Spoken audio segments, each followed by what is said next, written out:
Good morning, dreamers. Just water today because I'm getting a Tim's on the way in. Happy Tuesday. If your Monday was as crazy as mine was,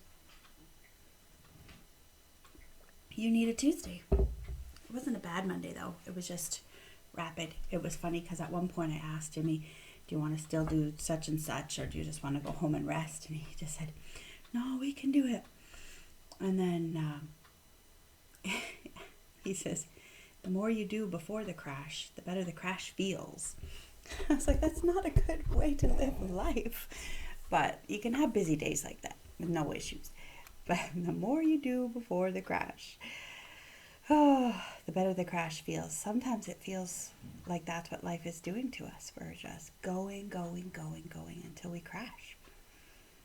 And that's not a good way or a healthy way to proceed through life. And I think that is one of the gifts that COVID has given me, is just breathe. Learn how to say no to things.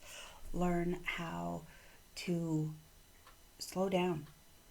And if there is something in your life that is not helping you honor the you are to be, if you are not honoring your source of strength, which for me is God Himself, if there is something that is stirring up my spirit and dividing me and God, I need to release it. I need to let it go. And I need to say no to it. I can't just keep going, living however I want, or I'm actually dishonoring my spirit and the spirit connection with Holy Spirit. And sometimes we think, well, we got to be all things to all people, Paul said. Yeah, that means be very flexible for sure. And there's a lot more to that than just a flippant poster quotation. But it's one of those things where, you know what? Sometimes you need to say, this is not helping me.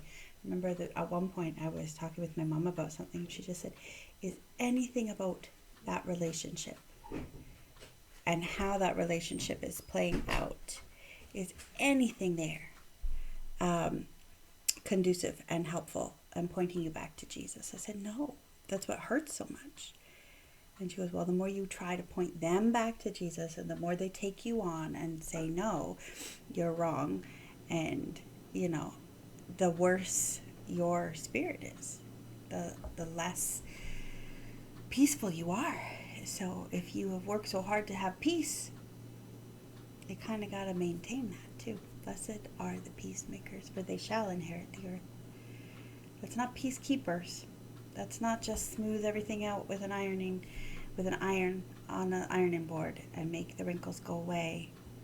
That's not just, it's like, no, I'm going to find a material that doesn't wrinkle in the first place. Don't tell Grandma I said that. Ironing was her meditating time. I love ironing too, to be honest. But yeah, anyway, it's one of those moments of meditation of like, poof, the more you do before the crash, the better the crash feels.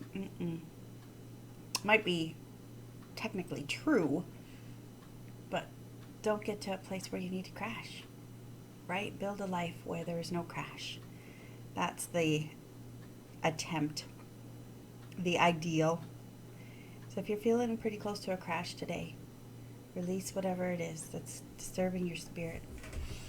Sit down, meditate, pray. Get yourself a glass of water.